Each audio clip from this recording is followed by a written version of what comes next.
Nah, shalom saudara, kembali lagi kita bertemu. Maaf tadi ada gangguan sinyal sedikit sehingga harus off sebentar. Kita kembali lagi, kita akan pelajari hari ini di renungan akhir pekan saudara. Sama-sama kita akan lihat satu topik tentang kerohanian. Nah, hari ini kita akan belajar dari kerohanian Yusuf dari segi integritasnya. Apa itu, saudara? Kita akan sama-sama mempelajarinya. Nanti saudara di rumah membaca Kejadian pasal 39 ayat 1 sampai 20. Kejadian 39 ayat 1 sampai 20. Saya akan baca buat saudara ayat keduanya. Kejadian 39 ayat 2, demikian firman Tuhan. Tetapi Tuhan menyertai Yusuf sehingga ia menjadi seorang yang selalu berhasil dalam pekerjaannya, maka tinggallah ia di rumah tuannya, orang Mesir itu. Kita berdoa. Bapa yang di surga, kami datang kepadamu. Di akhir pekan ini, waktu yang indah, kami boleh mengambil kesempatan untuk merenungkan firman-Mu Tuhan. Pakailah kami semua untuk merenungkan firman Tuhan. Hari ini juga merupakan hari yang baru di tanggal pertama bulan Agustus. Kami sudah melewati berbulan-bulan masa virus COVID-19 ini. Bersyukur untuk Tuhan tetap melindungi kami semua. Oh Tuhan, pakailah kesempatan ini ketika kami memiliki waktu untuk kembali merenungkan firman-Mu. Tolong kami Tuhan. Tolong kami sekali lagi. Dengar doa kami dalam nama Tuhan Yesus kami berdoa. Amin. Nah, tadi kita sudah baca ayatnya, saudara, Kejadian 39 ayat 2. Tuhan menyertai Yusuf. Bagaimana? Menjadi seorang yang berhasil. Selalu berhasil, saudara, dalam pekerjaannya.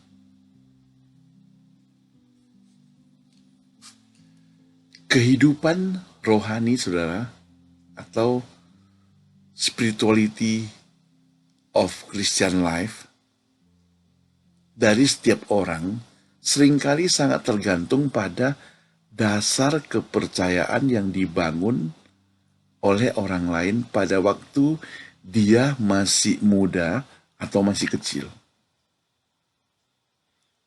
Firman Tuhan itu begitu menyentuh, melekat, dan bisa terpatri dalam hati seseorang sehingga tidak ada alasan bagi orang tersebut untuk melanggarnya.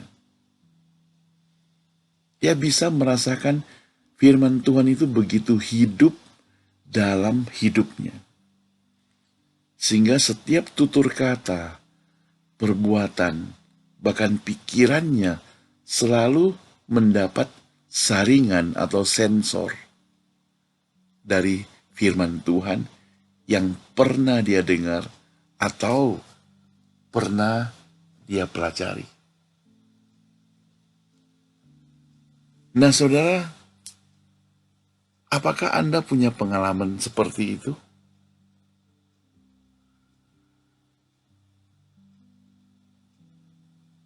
Rupanya, saudara, pergaulan dan lingkungan serta pendidikan juga mengambil peranan penting mempengaruhi hidup seseorang. Acap kali manusia itu jatuh karena pengaruh orang-orang sekitar, pengaruh pergaulan. Namun semestinya seseorang itu sungguh-sungguh menjiwai firman Tuhan, menaruh firman Tuhan dalam hidupnya, tidak gampang dia terpengaruh atau terjatuh. Semestinya tidak gampang. Dia tidak gampang goyah. Kalau benar-benar dia menyerahkan hidupnya kepada Tuhan. Karena dasarnya itu cukup kuat. Istilahnya, dasarnya cukup teguh.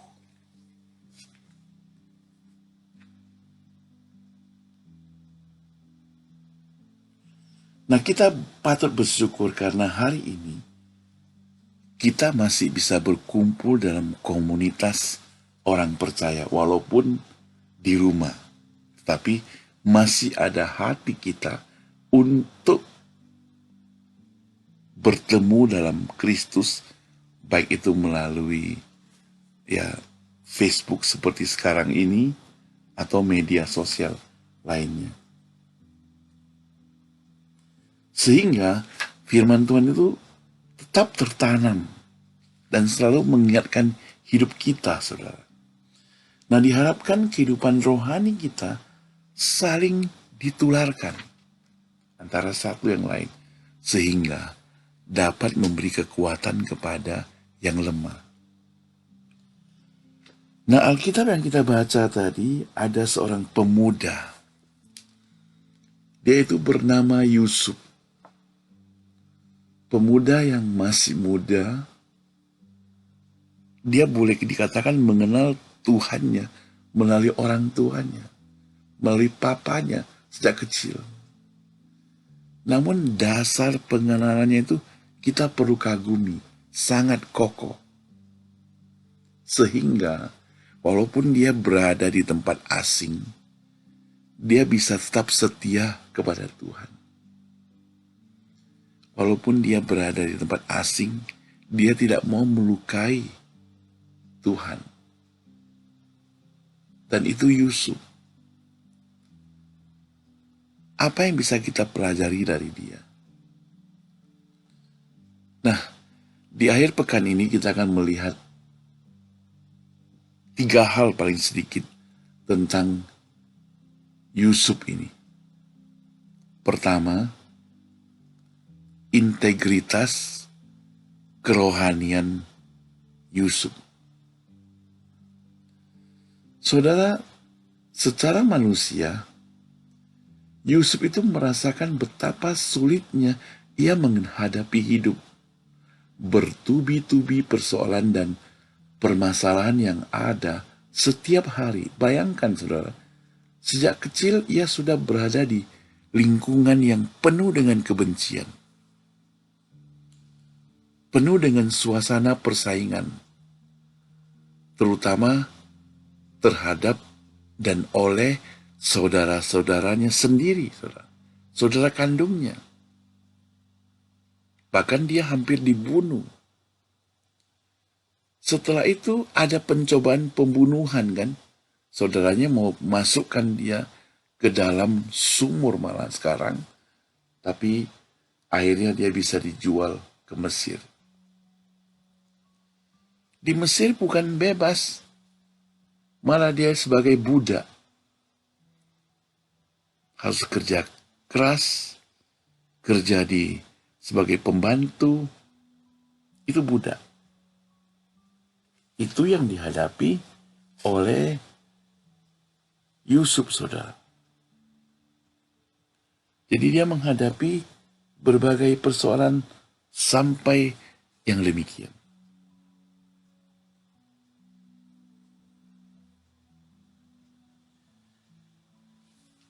Tidak cukup itu. Dia masih mengalami fitnahan.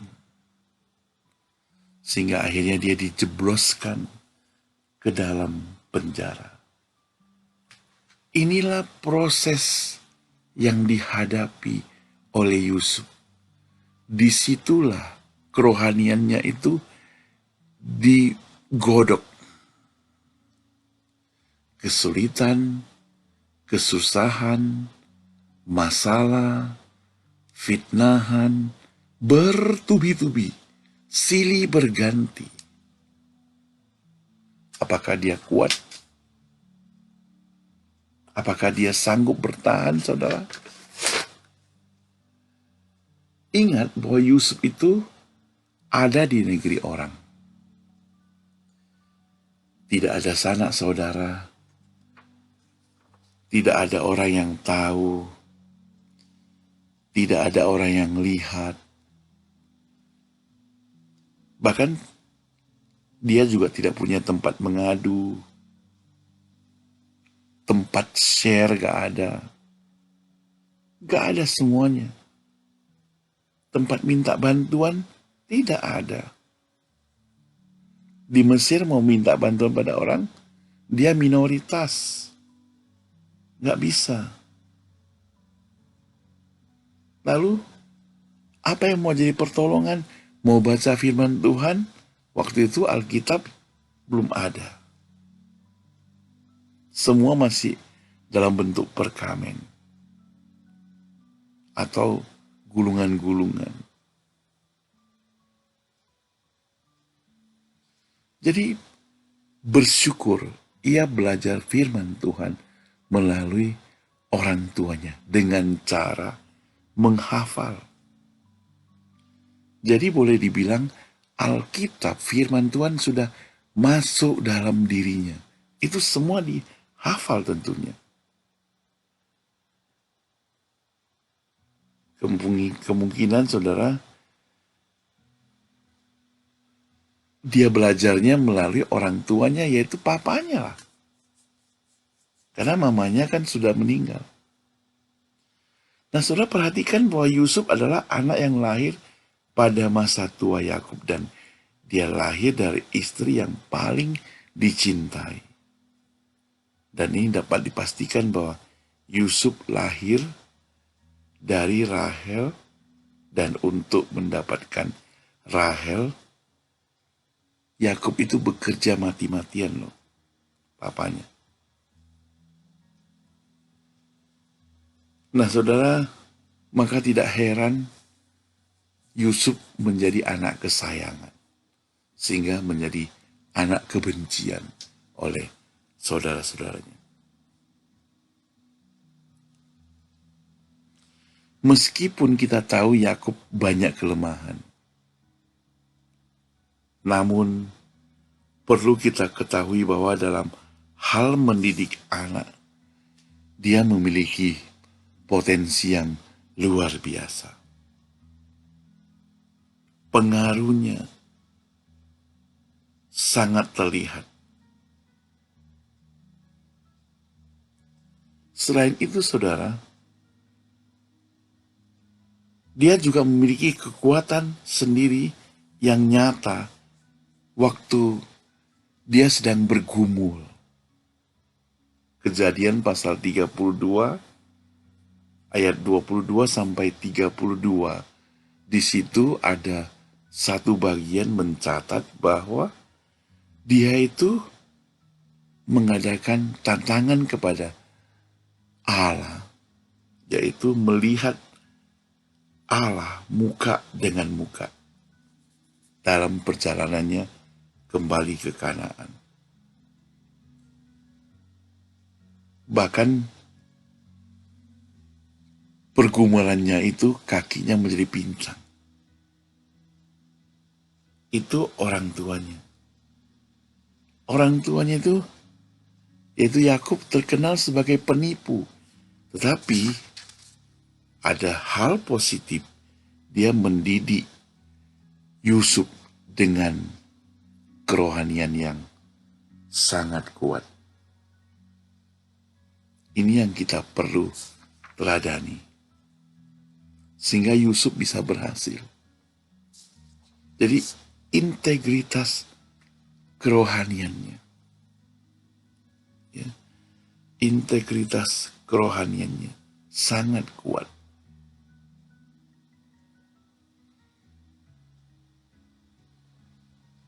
Bagaimana dengan saudara dan saya? Dasar kerohanian kita itu sebegitu kuat tidak? Sebegitu kuat yang sampai tanpa orang, tanpa siapapun, kita tetap setia pada Tuhan. Saya mau belajar seperti begitu. Saya harap saudara juga demikian. Yang kedua, saudara,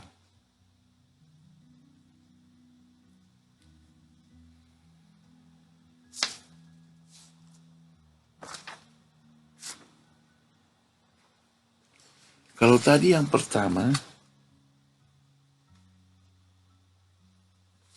integritas kerohaniannya,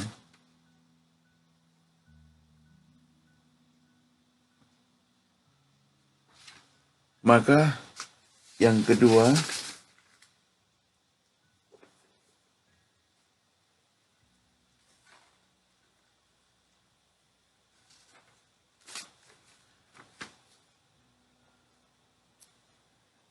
identitas kerohanian. Jadi tadi yang pertama, integritas kerohanian. Sekarang yang kedua, identitas kerohanian Yusuf. Ketika kita berada di tempat yang baru, lingkungan yang baru, serta area yang baru, ditambah dengan belum mengenal orang sekitar, kita tentu merasa bebas bertindak. Seperti anak Indonesia datang ke Amerika, baru mau sekolah, gak kenal siapa-siapa. Mereka lakukan apa saja, orang tidak tahu. Ya kan? Tetapi kalau orang tua sudah mempersiapkan anak itu takut akan Tuhan, saya begitu yakin dia akan dilindungi Tuhan oleh firman Tuhan. Nah, saudara mau melakukan apa saja bisa. Apalagi di sini bebas. Ya. Kesulitan dan kesusahan yang bertubi-tubi, ya, yang dialami oleh Yusuf bisa saja mempengaruhi dia tentunya. Bisa saja mempengaruhi identitasnya. Nah, orang tua daripada Yusuf kan berada di Israel. Demikian juga saudaranya. Tetapi Yusuf tetap setia pada Tuhan. Bagi Yusuf, ia tidak boleh menyembunyikan identitasnya. Identitasnya itu harus diketahui oleh orang lain. Sebagai orang percaya maksudnya. Nah, bukan itu saja saudara. Selain Yusuf berhasil dalam pekerjaannya, Tuhan juga memberkati segala milik tuannya, baik yang ada di rumah maupun yang ada di ladang, saudara. Jadi lihat, pengaruh dari pegawai yang kerja di tempat kita itu sangat penting. Kalau pegawai kita itu tidak beres, maka berkatnya pun tidak beres, saudara. Tapi Potifar punya pegawai yang begitu beres kehidupannya, sehingga bosnya itu pun kecipratan berkat. Jadi Anda kalau hari ini jadi bos, harus seleksi memiliki karyawan juga. Ajar mereka dengan ajaran yang baik, sesuai dengan firman Tuhan, sehingga pengaruh berkatnya bisa ke Anda. Ini sudah terbukti di Alkitab ini. Nah, saudara, bagi Potifar, Yusuf itu orang yang penting dalam hidupnya. Tidak dipersoalkan perbedaan agama, tidak dipersoalkan perbedaan suku, bangsa, tetapi kehadiran Yusuf membawa keuntungan sendiri.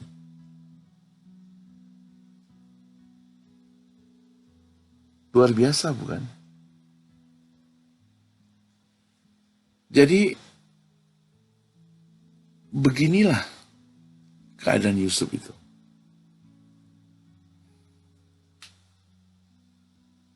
Biasanya pada waktu seseorang sudah mencapai puncak, saudara, orang itu juga harus lebih hati-hati.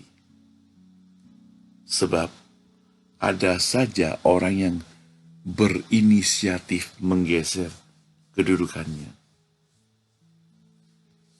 Ya. Saudara bayangkan, Yusuf itu dikatakan penampilannya sangat menarik. Alkitab mencatat wajahnya kemerah-merahan, tampan, saudara. Sehingga istri Potifar itu tergoda dan mau tidur dengan dia. Tetapi Yusuf, dia adalah orang yang takut akan Tuhan. Dia menjaga integritasnya, dia menjaga identitasnya, takut akan Tuhan. Dia lari. Dia tidak mau meladeninya. Itu yang dilakukan oleh Yusuf. Dan dia berhasil melarikan diri.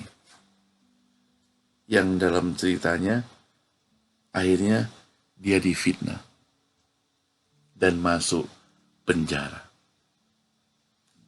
Saudara perhatikan di sini, kalau saya melihat di sini ya, antara cinta dan benci itu sangat dekat ya. Boleh dibilang kan, istri Potifar itu jatuh cinta kepada Yusuf. Tapi begitu Yusuf menolak, sudah jadi benci.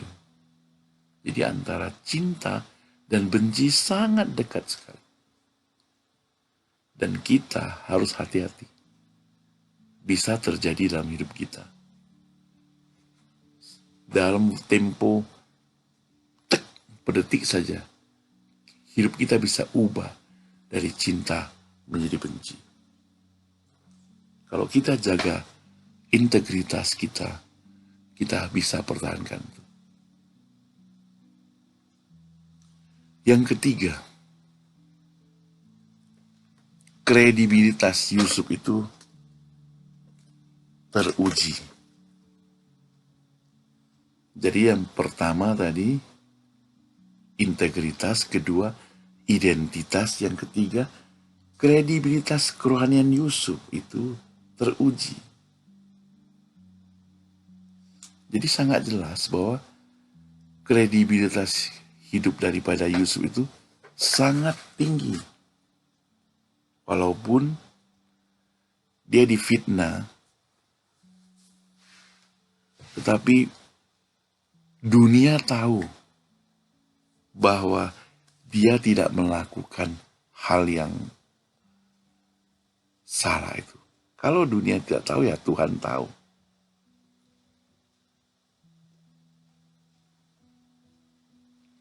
Ada banyak alasan mengapa Yusuf bisa bertahan, saudara. Pertama, ia sebagai anak Tuhan tidak menyalahgunakan kepercayaan yang diberikan tuannya. Tuannya memberikan dia menguasai seluruh rumah tapi dia tidak menguasai istrinya, kan? Itu alasan pertama. Yang kedua,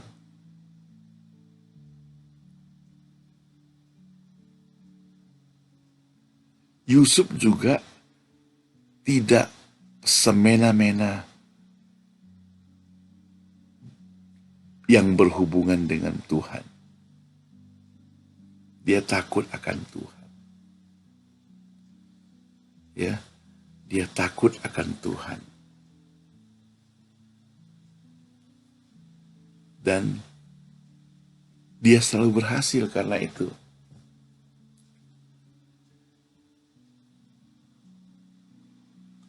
Jadi Yusuf mempertahankan dirinya tetap kudus, kredibilitas hidupnya tetap tinggi, dia jaga dan pelihara, ya, walaupun dia sendiri nanti mengalami kesulitan, mengalami kesusahan. Mungkin kita juga perlu punya komitmen seperti itu sebagai orang percaya. Hari ini mungkin kita nggak jadi budak seperti Yusuf. Mungkin kita ya kerja di kantor. Kadangkala kantor itu ada buku keuangan yang ganda. Apakah Anda mau menghilangkan identitas dirimu sehingga engkau patuh kepada bos?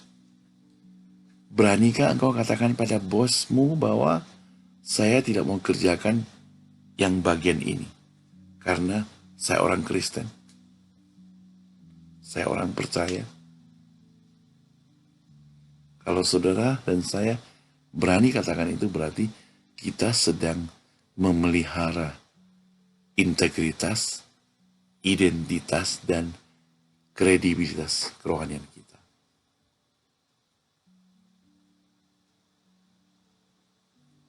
Beranikah saudara dan saya menolak hal-hal yang bertentangan dengan firman Tuhan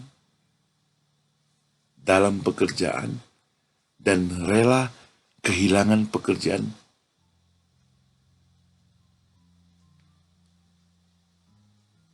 dengan tetap setia pada Tuhan? Ini satu perenungan yang perlu kita renungkan dalam kehidupan kita. Mungkin saudara dan saya masih sulit menjawabnya, tapi harus menjawabnya di hadapan Tuhan paling sedikit.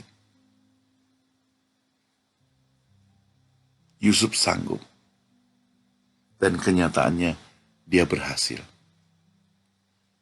Biarlah memulai bulan yang baru ini kita punya komitmen yang baru, apalagi sebentar lagi di Indonesia akan merayakan hari kemerdekaan yang ke-75. Luar biasa. 75 tahun Indonesia. Sebagai orang percaya, Anda sudah berapa tahun jadi orang percaya? Mungkin ada yang sudah 75. Atau berapa tahun?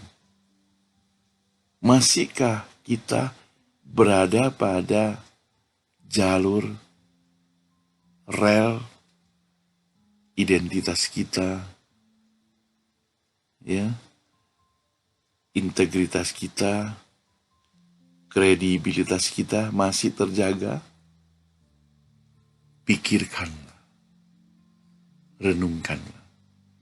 Mari kita berdoa. Bapa di surga, tolong setiap kami Tuhan sebagai anak-anak-Mu. Ada satu tokoh, Yusuf, dia berhasil menjalankan kehidupan dengan spiritualitas yang tinggi. Sehingga hidupnya penuh dengan integritas. Dan untuk mencapai itu, perlu adanya identitas diri yang tepat. Kredibilitas diri yang tepat. Dan terakhir, identitas diri yang tepat. Sehingga kami benar-benar transparan hidup kami. Benar-benar hidup kami bersandar pada Tuhan.